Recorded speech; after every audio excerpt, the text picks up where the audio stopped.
Isang magandang araw po muli sa inyong lahat, mga minamahal kong mga kapatid sa Panginoon. Ito po ang inyong lingkod, si Pastor Well Camia po, mula po dito sa Winnipeg, Manitoba, Canada, para po sa ating pag-aaral ng Salita ng Diyos ngayon pong umaga. Welcome po sa Tinig ng Pag-asa. Dalangin po ng aking puso na datnan po kayo ng pamamahayag na ito na kayo po ay nasa mabuting kalagayan. Araw po ng Monday, June 24, ang ating pong pag-aaral ay pinamagatan po nating God's attributes muli. God is immutable. So simula po nung nakaraang linggo ay atin pong sinimulan ng series na ito tungkol sa mga attributes ng Diyos. At sa araw pong ito, balik-aral lang po tayo saglit doon sa mga nakalipas nating pag-aaral. There are two types of attributes we talk about when it comes to God. Dalawang attributes po yung mahalagang maintindihan natin, o dalawang uri ng attributes mayroon ng Diyos. Yung pong tinatawag na communicable attributes at saka yung incommunicable attributes. Para lubusan nating maintindihan ano ba yung communicable at yung incommunicable attributes ng Diyos, narito po ang maiksing paliwanag. Yung God's communicable attributes ay attributes ng Diyos na pwedeng taglayin ng tao at some extent. Pwedeng gayahin ng tao at some extent. Pwedeng ma-acquire ng tao at some extent. Like for instance, God is love. O di ba ang tao naman love, umiibig din, no po? Pag sinabing ang Diyos ay maibigin, ang tao ay may kakayahan ding umibig. Kapag sinabing ang Diyos ay just, that is also part of the communicable attributes ng Diyos. Siya ay just, siya ay matuwid. So, ang tao naman, meron ding sense of justice. Makakahatol din naman ng tao, no po? Kaya nga meron mga hukom, meron tayong kakayahang humatol din. So, yun po yung mga attributes na communicable. Pero, ang binibigyang emphasis po dito, at some extent lang, meron ng tao ng mga communicable attributes na ito. Kasi hindi naman natin kayang pantayan ng Diyos. Kung ang Diyos ay pag-ibig at meron tayong kakayahan ding umibig, hindi natin kayang pantayan yung pag-ibig ng Diyos. Yung hustisya ng Diyos, yung mercy ng Diyos, yung compassion ng Diyos, those are attributes. Those are communicable attributes. Pero hindi natin yun kailanman kayang pantayan. Yes, kaya nating mahabag, kaya nating umibig, kaya nating magbigay ng awa, pero hindi natin kayang tumbasan yung attributes pa rin ng Diyos. So, sinabi ko lang po at ipinakita sa atin yung katotohanan na yun yung unang attributes na meron ng Diyos, the communicable one, na nakikita rin natin sa ating kapwa-tao, sa mga mananampalataya, itong attributes na ito. So, merong second at ito po yung incommunicable attributes. Ito yung attributes at characteristic nature ng Diyos na hindi niya pwedeng i-share. Kasi siya lang ang meron ito. At ito pong attributes na ito, hindi tataglayin ng tao. Kasi exclusive ito, sa Diyos lang ito. At ito po yung ating tinatalakay ngayon, yung mga incommunicable attributes ng Diyos. So yung mga communicable attributes, hindi ko na po tatalakayin yon kasi yun naman po ay very common. Ano po, pag sinabing God is love, we know that God is love. And He showed His love, no po? Meron pong tinatawag na pag-ibigan Diyos, common love, na it was given to all people, no? Kay makasalanan kay hindi, umuulan, at ano tawag doon, nagpapainit ang araw, binibigyan ng Diyos ang biyaya sa mayaman, sa mahirap, sa makasalanan, sa hindi. So yun yung general concept ng love of God. But hindi na po natin pag-aaralan yung communicable attributes na yon. We will just zero in doon sa mga incommunicable attributes na tanging Diyos lang ang siyang nagtataglay. So, God's communicable attributes are things that only God can have and that make Him distinct from creation. That makes Him God and only God. Yan. Ang example po ng mga attributes na ito ay God is omniscient. Natalakay na po natin yan. He knows all things. God is omnipresent, God is everywhere, and God is omnipotent, God is all-powerful. Yan po yung tatlong omni. Ito po, all. Ayan, all. Ibig sabihin ng omni ay all, sient omniscient, ibig sabihin, He knows everything, omnipresent, He is present everywhere, anywhere, and omnipotent, He is so powerful.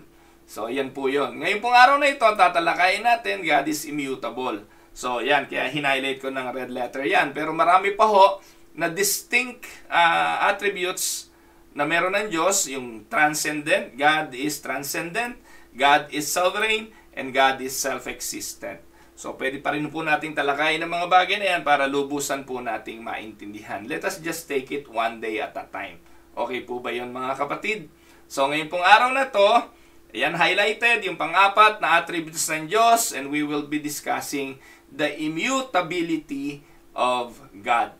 Now, siguro ang tanong ninyo, Pastor Well, what is the immutability of God? What does it mean that God is immutable? So, puntahan po muna natin ang definition nito. So, it means that He is unchangeable in His essence, God is unchangeable in His nature, and God is unchangeable in His perfections. So, yan pong ibig sabihin ng immutability. God cannot change. Hindi po siya magbabago. Kaya, yung necessity of God, ibig sabihin, hindi siya naaapektuhan. Uulitin ko ho, hindi po maaapektuhan ang Diyos ng anumang pangyayari. Hindi siya maaapektuhan ng sirkumstansya. Kasi Diyos siya. Ibig sabihin nun, bago pa mangyari ang anumang bagay, alam na niya ang dulo nun. How can that God, who knows everything, at in everything, powerful in everything, ay maaapektuhan ng mga bagay na nangyayari sa kanyang paligid. Kaya dito pa lamang po gusto ko pong ipaunawa sa inyo na aking mga taga-subaybay na kahit anong gawin ninyo, hindi ninyo kayang imanipula ang Diyos. Ito po'y contrast sa mga turo ng mga pastor ng Pentecostal na kung saan kaya nilang utusan ng Diyos sa pamamagitan ng kanilang command, ng kanilang claiming, at ng kanilang mga kung ano-anong decree na ginagawa. We cannot change God. We cannot change His mind. Kaya kahit anong tumbling ang gawin mo, kahit gaano kalakas ang tinig ng kasisigaw, hindi mo kayang baguhin yung kanyang kalooban. He is unchanging. Immutability of God. At ano pong idudulot nito sa pagkaunawa? Anong ibig kong sabihin? Sa pagkaintindi natin ng bagay na ito, dadalahin tayo lalo nito sa tamang kalagayan natin bilang nilalang. Sa pagkaunawa ng immutability of God, that God never changed, ilalagay tayo sa tamang perspective. Ano pong ibig sabihin? Hindi genie in a bottle ang Diyos na kung saan pwede kang humiling ng 3 kahilingan and you will have a guarantee of an answer because you can change His mind. Because you have a power to change Him and allow Him to be obedient to your prayers and to your desires. Hindi po ganon. So, anong ibig sabihin ng immutability? It means that God is unchangeable in His essence, in His nature, and in His perfection. Ayan. So, ibig sabihin yan, ang Diyos, hindi na po siya madadagdagan, hindi siya mababawasan in His essence or attributes. Dapat pong ipaunawa ito parati sa bawat isa sa atin eh. Ipaunawa ito sa mga mananampalataya. Wala kang pwedeng ibigay sa Diyos para madagdagan siya. Kahit hindi ka magbigay ng papuri sa Kanya, hindi madadagdagan ng Kanyang pagka-Diyos. At kahit hindi ka magbigay ng papuri sa Kanya, hindi mababawasan ang Kanyang pagka-Diyos. Ano po? Opo, hindi ko po sinasabing ayaw ng Diyos ng papuri. Ayaw ng Diyos ng pagbibigay ng luwalhati. Gusto yun ng Diyos. Pero tandaan po ninyo, hindi palibasa, may nagawa ka sa Diyos, nadagdagan mo ang Diyos. No? Kasi minsan naandun yung aspeto ng pride lagi sa puso ng tao eh. Nakapaglingkod lang ng konti, ang inaasahan, gagantihan siya ng Diyos. Dahil nabago niya ang Diyos, ang nature ng Diyos, nabago niya yung karakter ng Diyos, nabago niya yung ugali ng Diyos dahil sa bagay na kanyang ginawa. Hindi po ganun umiikot ang idea ng ating pakikipagrelasyon sa Diyos. God will always be God. He knows everything, and He is the one who controls everything. In respect to His nature, wala po tayong pwedeng idagdag doon. God will always be God, and we are not. Amen? So, makikita po natin, it also entails that He lacks nothing, and He needs nothing outside Himself. Opo? Ngayon, ang tanong, ano ibibigay mo sa Diyos na wala siya? Anong bagay ang pwede mo ibigay sa Diyos na hindi niya kaya? Anong pwedeng meron ka na kapag ibinigay mo sa Diyos, sasabihin mong, galing sa akin yan, Lord, na hindi niya kayang i-provide sa kanyang sarili? Nothing. Kaya mga kapatid, anumang paglilingkod na meron tayo, anumang bagay na ginagawa natin, na sinasabi nating paglilingkod sa Kanya, hindi po yun para sa Diyos. Yun po most of the time ay para sa atin. Amen? At tayo po ang most of the time nakikinabang sa mga bagay na yon. Dapat po yun ang ating maintindihan. Because nothing we can add for God. Amen? So, tayo po'y naglilingkod. Ako po, araw-araw po, gumagawa po ako ng mga pag-aaral para maipahayag at makatulong sa mga nakikinig, sa mga kapatiran at kung sino mang sumusubaybay. Pero bakit ko po ito ginagawa? Para po ba ito maidagdag sa Diyos o maging katuwang ako ng Diyos sa kanyang gawain at dahil hindi kayang gawin yun ng Diyos kaya akong gumagawa? No. Ginagawa ko po yun dahil nakikinabang po ako first and foremost sa bagay na ito. This is how God allows me to learn. This is how God allows me to study more and to be in His Word always. It is for my own benefits dahil the more I indulge on learning the Scripture and the Word of God, it benefited me the most. Mga secondary na lamang po yung nakikinabang din yung mga nakikinig sa akin. Pero sabi nga ng Diyos, kung ayaw nyo magpuri sa Kanya, ang bato pwede naman magpuri. Ano ibig sabihin nun? Na po, hindi natin pwedeng ipagyabang kahit yung mga pagpaparangal natin sa Kanya. Dahil hindi natin madadagdagan kung ano ang Diyos at kung sino pa siya. God cannot increase or decrease in His essence or attributes. So, He is without any new nature. He is without any new thought. He is without any new will, new purpose, or new place. In other words, God is a necessary being. He is necessary what He is, and therefore is unchangeably what He is. This also means that He does not experience an emotional life in the same way that we do. Tandaan po ninyo, gaya ng binanggit ko kanina, hindi siya naaapektuhan katulad ng pagkaapekto sa atin emotionally. Napakadali nating magtampo, no? Ang husay nating magdamdam, konting kibot lang, nagdaramdam tayo, nagtatampo tayo. Bakit? Kasi hindi natin nalalaman kung ano yung nangyayari at ginawa ng ibang tao, kaya tayo nagdadamdam. Minsan yung ating mga pagdadamdam ay bunga ng ating misinterpretation of what other people did. Like for instance, nagdamdam ka sa asawa mo, kala mo kinalimutan yung anniversary mo, so punong-puno ka ng pagdadamdam, pala naman nagpe-prepare siya ng isang surprise party para sa birthday mo. So ano nangyari doon sa pagdadamdam mo? Di po ba? Ang Diyos hindi ganun, hindi siya apektado. Why? Paano siya maapektuhan niya? Alam niya iniisip ng tao. Alam niya kung bakit nangyari yon. Alam niya yung mga sirkumstansya, ba't nagaganap? Anong magiging emotional, Anong magiging emotional effect nun sa Diyos? Gayong lahat ng bagay sa mundo na nangyayari at sa lahat ng bagay alam niya. Nakuha niyo po? Kaya nothing can change Him emotionally because He knows all things. Di po ba? Kaya, iba tayo, iba ang Diyos. Tayo apektado ng lahat. Apektado tayo ng sirkumstansya. But God, He does not experience an emotional life in the same way that we do.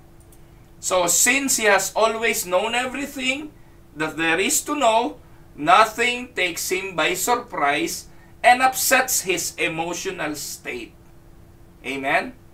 Tandaan mo kapatid, ang Diyos alam kung anong pinagdadaanan mo. You don't need to explain. Kung nakagawa ka ng kasalanan, alam din ng Diyos na nabagbag ang puso mo pagkatapos mong gawin yon.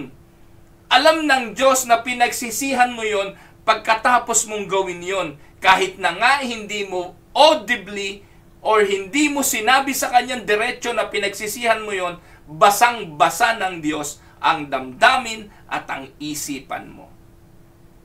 Amen? Diba? So, He does not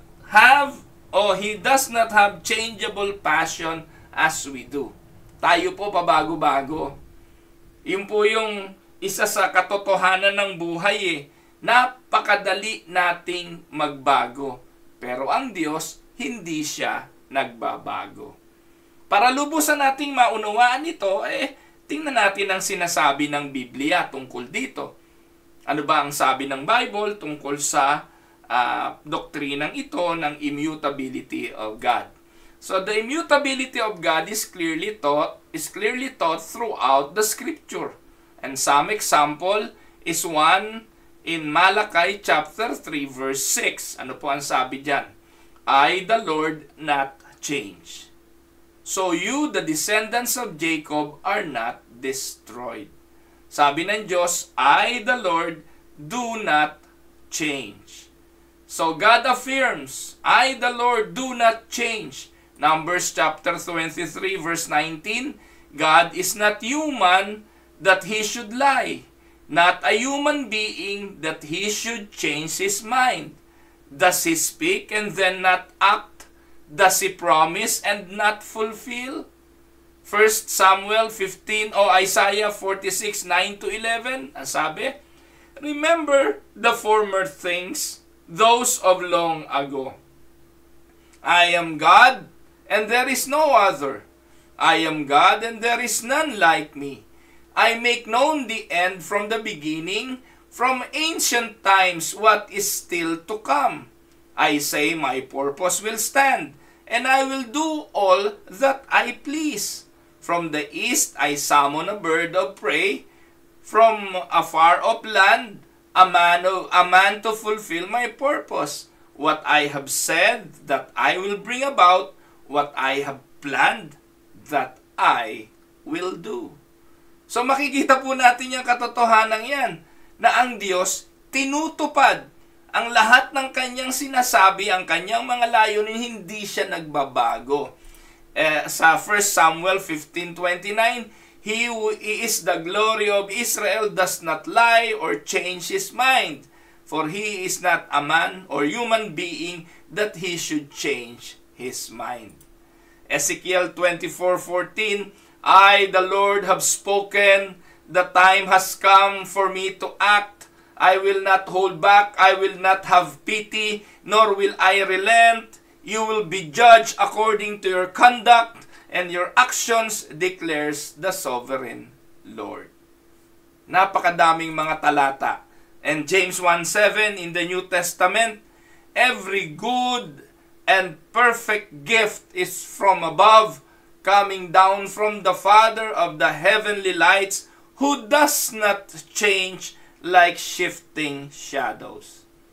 So, ayan po mga kapatid. Ang dami pong talata at kayo'y mag-google pa. There's a lot of verses in the scriptures that says that God does not change. Now, let us look at several logical reasons why God is impossible to change. Ano yung mga logical reasons, practical reasons, bakit ang Diyos ay hindi nagbabago? 1. If anything changes, unawain natin on a logical reason. If anything changes, it must do so in some chronological order. There must be a point in time before the change and the point in time after the change. Ganun po yung process ng change hindi po ba? Yung pong process ng paggawa ng yelo. Di po ba? Saan ba nagsisimula ang yelo? Di ba sa liquid, tubig? So, bago ka maging yelo at magkaroon ng pagbabago, ay ilalagay mo muna ito sa isang mababang temperatura. Below, ano tawag doon? Yung below zero, yun po yung tinatawag na freezing point. Sa freezing point, magbabago po ng temperatura at dahil po doon, bumaba ang temperatura, yung tubig ay magiging yelo.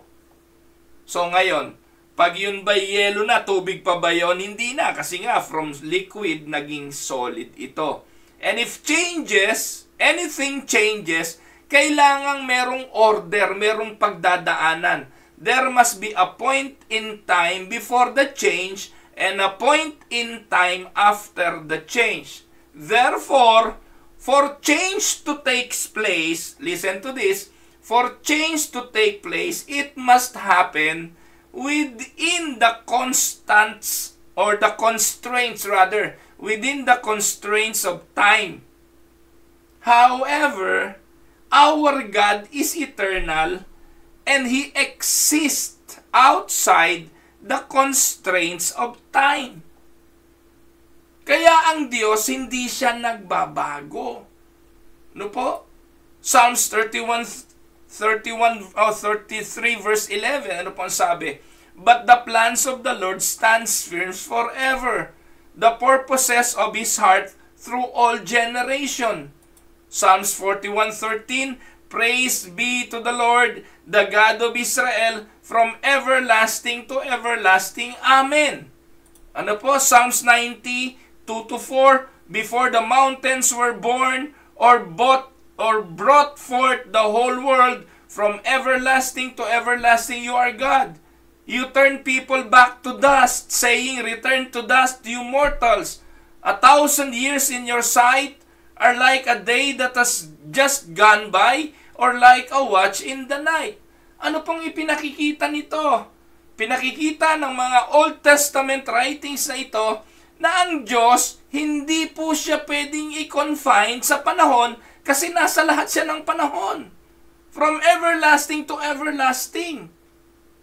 Ibig po sabihin nito, ang Diyos ay nasa lahat ng henerasyon. So for change to happen, kailangan nandito ka ngayon, no?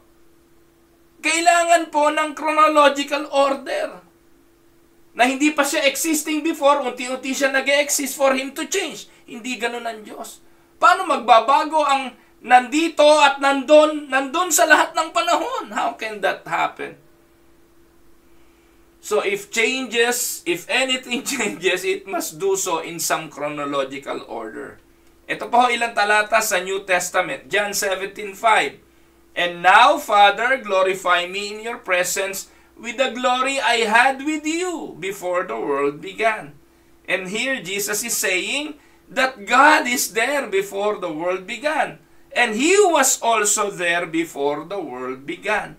Kaya ang Diyos ay nasa lahat. Noon, ngayon, at magpakailanman. So, ang ibig sabihin nun, para magbago, ano ang kailangan baguhin sa Diyos? Nothing. Magbabago ang lahat sa Kanyang ginawa, pero siya na gumawa nito, hindi siya magbabago. That is God's immutability. 2 Timothy 1:9, He has saved us and called us to a holy life, not because of anything we have done, but because of His own purpose and grace. This grace was given us in Christ Jesus when? Before the beginning of time. That is how important the knowledge of God's immutability. Para ating paniwalaan na ang ating kaligtasan, inihanda na sa atin bago pa likhain ng sanlibutan. Hindi ka iniligtas ng Diyos ngayon lang dahil naisipan niyang iligtas ka ngayon. Hindi. Bago pa likhain ng sanlibutan, kasama ka sa plano ng Diyos na ikaw ay ililigtas. Ngayon ang tanong, mababago mo pa ba yun? Hindi iyon kayang baguhin. Kasi iyon ang plano ng Diyos. As 2 Timothy chapter 1 verse 9. Na napakaganda po niyan mga kapatid. He has saved us, past tense, and called us, past tense, to what? To a holy life. Not because of anything we have done, but because of His own purpose and grace. Dito pa lamang po mga kapatid, kung ikay Kristiyano, alam na alam mo na wala kang maipagmamalaki sa salvation na binigay sa iyo ng Diyos. Dahil wala kang ginawa doon. At yan ay sabi ni Apostol Pablo kay Timoteo. Ito ay biyaya ng Diyos. Not because of anything we have done, but because of His own purpose and because of His own grace. And this grace, this salvation was given us in Christ. Kailan? Bago palikain ang sanlibutan. Amen? So, yun po yung una. Pangalawa, the immutability of God is necessary for His perfection. Kanina, if anything changes, it must do so in some chronological order. Pangalawa, the immutability of God is necessary for His perfection. At ano pong ibig sabihin? If anything changes, again, if anything changes, it must change for the better or the worse. Because a change that makes no difference is not change. Ano mang pagbabago, dapat ito'y magbago from pangit sa maganda or maganda pa pangit. Either way. O from solid to gas, gas to solid. Either way. So from better to worse or worse to better. Ngayon ang tanong, ano ang bagay na pangit sa Diyos na kailangang baguhin? Ano ang bagay na kulang sa Diyos na kailangan dagdagan? Ano ang bagay na kailangang mabago sa Diyos? Nothing. So yung doctrine of the immutability of God is necessary for His perfection. For if there's anything that God need to change, ibig sabihin nun, He is not perfect. Kaya nga ang tanong dyan perfect ba ang Diyos? Pag sinabi natin hindi, then God needs some changes. But we believe in the perfections of God, so therefore, He doesn't need to change. Amen? So, for change to take place, either something that is needed is added, which is a change for the better, or something that is needed is lost, which is change for the worse. But since God is perfect, He does not need anything. Therefore, He cannot change for the better. Logical, hindi po ba?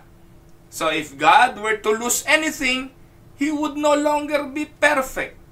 Therefore, He cannot change for the worse. Kaya, yung pag-aakala ninyo mga kapatid na, uy, nabago ko ang Lord sa aking prayer. Nabago ko ang desisyon Lord. Nagkakamali ho kayo mga kapatid. Nagkakamali kayo. Tayo po ang binabago ng ating mga panalangin. Ito po ang tandaan ninyo. Tayo po ang nababago sa ating mga dasal. At hinahayaan ng Diyos na tayo'y manalangin ng manalangin sa Kanya hanggat hindi dumarating yung punto sa ating mga buhay na tayo'y nabago na ng ating mga dasal. Amen? Kaya wala tayong tigil sa pananalangin. Hindi po palibasa, alam na ng Diyos ang lahat ng bagay, titigil na tayo sa kadadasal. No, the more we will pray, the more we will communicate with the Father, the more we will commune with Him, because that communion, that moment of prayer, that moment of communication with Him will basically change us, not Him. Kaya take away the notion in your mind that the reason for praying is to change the mind of God. You cannot. Because He will not change. Amen? Ngayon, kung may nangyari at naganap, tinupad yung gusto mo, it is because before it was planned. That is how God, that is how powerful God is. Nakuha niyo po mga kapatid, hindi pwedeng pagbangga-banggain ang mga attributes na ito ng Diyos para lang pagbigyan ka sa kapritsyo mo na ito ang iyong pinaniniwalaan, kailangan ganito ang aking paniniwala, at kung ganun ang paniniwala mo, isa lang ibig sabihin, binabago mo ang Diyos na hindi mo naman kayang gawin kahit kailan. Now, gumawa ka ng sarili mong doktrina. Anong doktrina yon? Di gawin mong hindi immutable ang Diyos. Ibig sabihin nun, pwede mo siyang baguhin, kaya mo siyang baguhin, katulad ng ginagawa ng maraming pastor ngayon.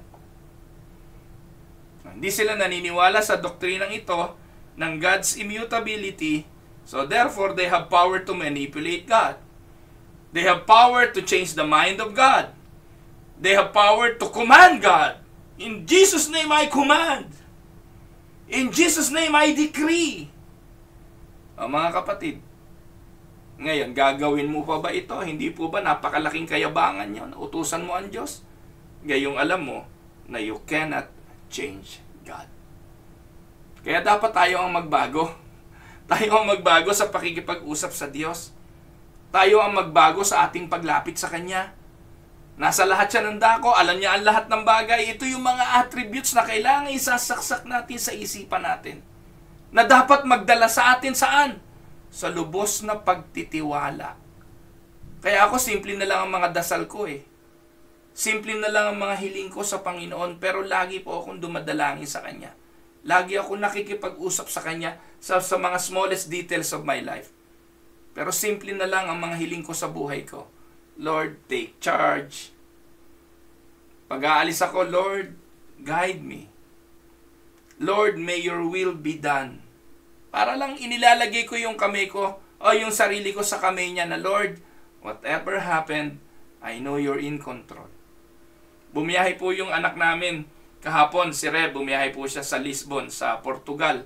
Bagong mundo na naman ito sa aming anak. Kahapon po, pinag-pray ko siya sa church, napapaiyak ako kasi lakad na po ng lakad tong anak namin na ito sa kanyang trabaho eh. Pero ano pong pwede kong gawin para sa kanya? Di naman ako pwedeng sumama para bantayan ko siya. Pero alam niyo po, dahil sa paniniwala sa mga attributes na ito ng Diyos, ang Diyos nasa lahat ng dako, alam ng Diyos ang lahat ng bagay, and God is so powerful, and I cannot change whatever God's plan for my children's life. I just fully trust Him. Nalulungkot ako sa paghihiwalay, isang linggong hindi namin makikita yung makulit naming anak, pero I trust God's omniscience, omnipresence, and omnipotent, and His immutability. God never changed. Amen? And whatever His plans, whatever His purpose, it will surely come to pass. Amen, mga kapatid? So, pangatlo, the immutability of God is related to His omniscience. So, nabanggit ko na yan. Ano po? When someone changes his or her mind, it is often because new information has come to light that was not previously known, or because the circumstances have changed and require a different attitude or action. Bakit tayo nagbabago ng plano? Bakit nagbabago yung mga direksyon ng buhay natin? Bakit nagbabago ang ating isipan? Kasi nagbago ang circumstansya.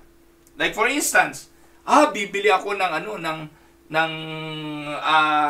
halimbawa, simple-simple na lang, baboy.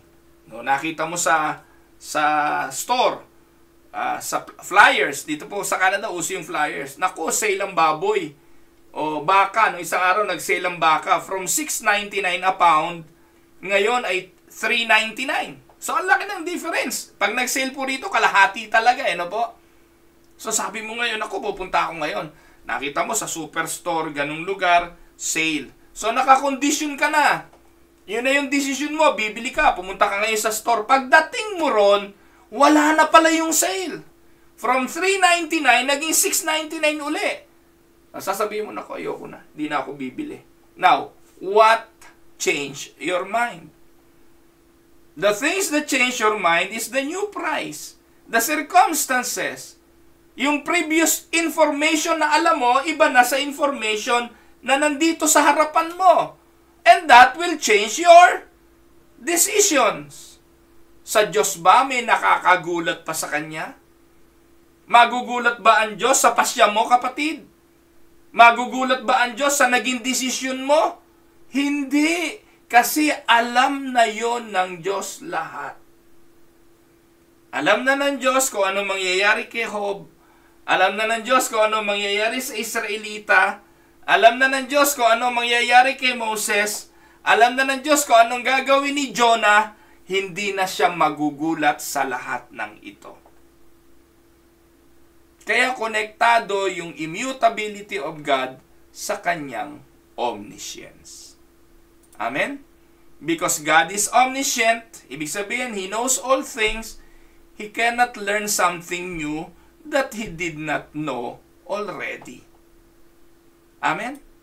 So when the Bible speaks of God changing His mind, it must be understood that the circumstance or situation has changed, not God. Amen? Dahil nagbago ang sirkumstansya, pinayagan ito ng Diyos. Inalaw ito ng Diyos, pero hindi nagbago ang Diyos. So, sabi nga, when Exodus 32:14 and 1 Samuel 15:11-29, ito yung madalas ay tanong at contested mga verses. So, when those verses speak of God changing His mind, it is simply describing a change of dispensation and outward dealing towards man. Ayan. So, gaya ng sinabi po ng Numbers, panghawakan natin ito, 23:19, ang sabi po dyan, God is not man that He should lie, nor a son of man that He should change His mind. Does He speak and then not act? Does He promise and not fulfill? No, God does not change His mind. And these verses affirms the doctrine of God's immutability. He is unchanging and unchangeable. Can we say amen, mga kapatid? Yan. So, ito ang susunod na tanong. How does God's immutability affect me? Or affect us? Paano tayo naaapektuhan ng bagay na ito? Ng immutability of God. If God cannot change, will this affect us? Yes. Ngayon, paano? So, 5 ways ang atin pong makikita rito. 1, God will always be faithful despite the unfaithfulness we experience with others. Positive or negative ba yun? Is God's immutability positively affect us? Yes. It will positively affect us in a way that because God is faithful, He will remain faithful despite the unfaithfulness we are experiencing with others. Nearly all of us, mga kapatid, you and me, have experienced unfaithfulness from time to time. Minsan sa asawa, pinagtaksilan, mga anak na nagrebelde, office mate na inistab ka sa likod dahil ichinismis ka, or yung mga kapwa mo, worker, empleyado na sumisipsip, yung term na ginagamit natin doon, sumisipsip sa kumpanya, o kaya kamanggagawa na nakikipagpaligsahan sa'yo, or yung mga sisiraan ka at kung ano-ano pa, we will experience unfaithfulness at some point. And your experience of unfaithfulness could come from the nearest of person sa buhay mo.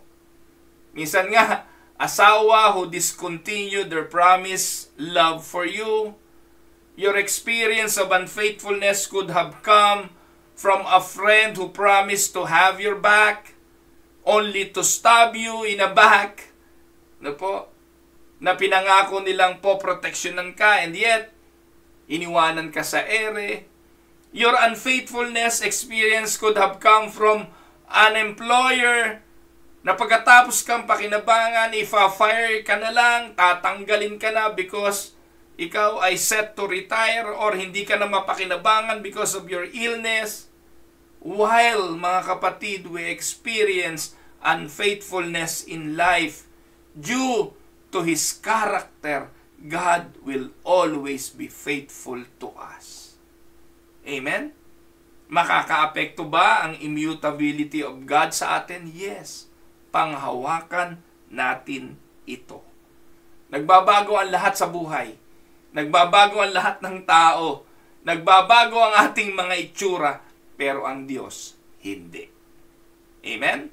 So, pangalawa, God will always fulfill His promises despite our experiences of worldly lies and manipulations. Tandaan po ninyo, yung lalaki na nangako sa iyo sa altar na kayo magsasama habang buhay, pwedeng wala na ngayon at sumama na sa iba, napapangakuan at pinapangakuan niya ng kung ano-ano uli. And vice versa, hindi lang naman lalaki, may mga babae rin naman na nang ibang bayan, pagkatapos sumama na sa iba, iniwanan na rin yung kanyang asawa. So parehas lang po yan, nangyayari po yan. No? Merong mga nangako na hindi naman tinutupad. Ang pangako nila, nangako na nga raw sila, gusto pa, tuparin, abuso na yon, no? So, pero mga kapatid, while some people seek to manipulate you for profit or gain, others just enjoy getting one over on you, God will fulfill His promise. God will fulfill His promises due to His unchangeable character. And Jesus promised that He would never leave you, nor He would forsake you. That is a promise you can take to the bank. Ika-cash in po natin ito at wala itong talbog. Amen?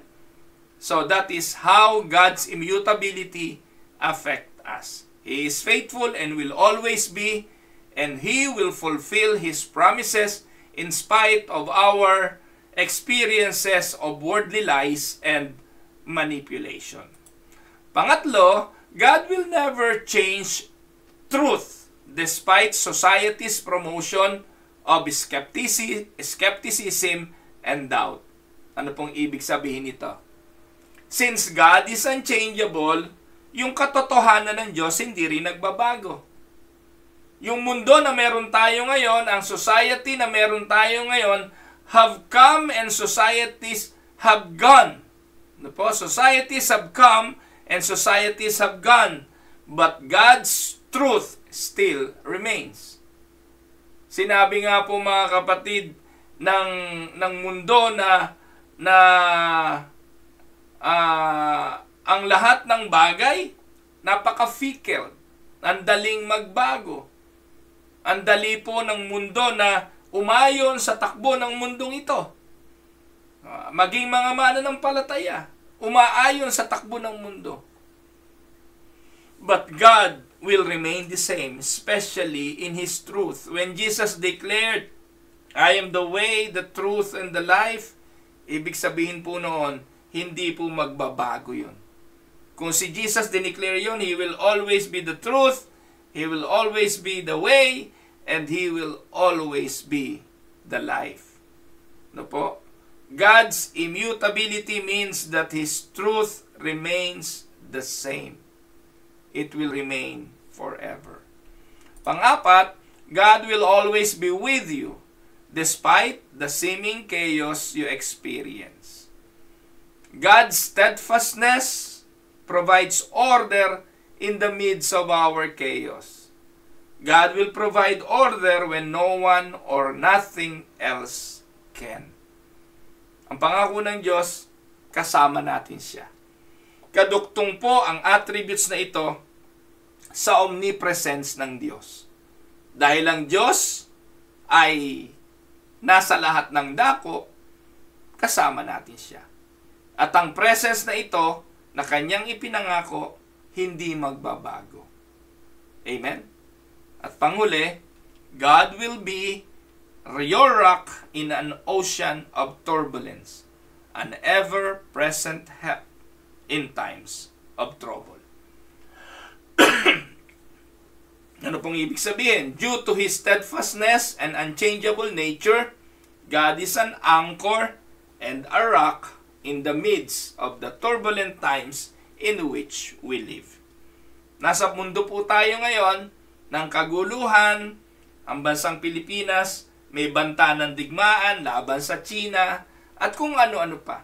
May digmaan sa Russia, sa Ukraine, may banta sa China at sa Taiwan, may digmaan sa Israel. Hindi po matatapos yan, mga kapatid.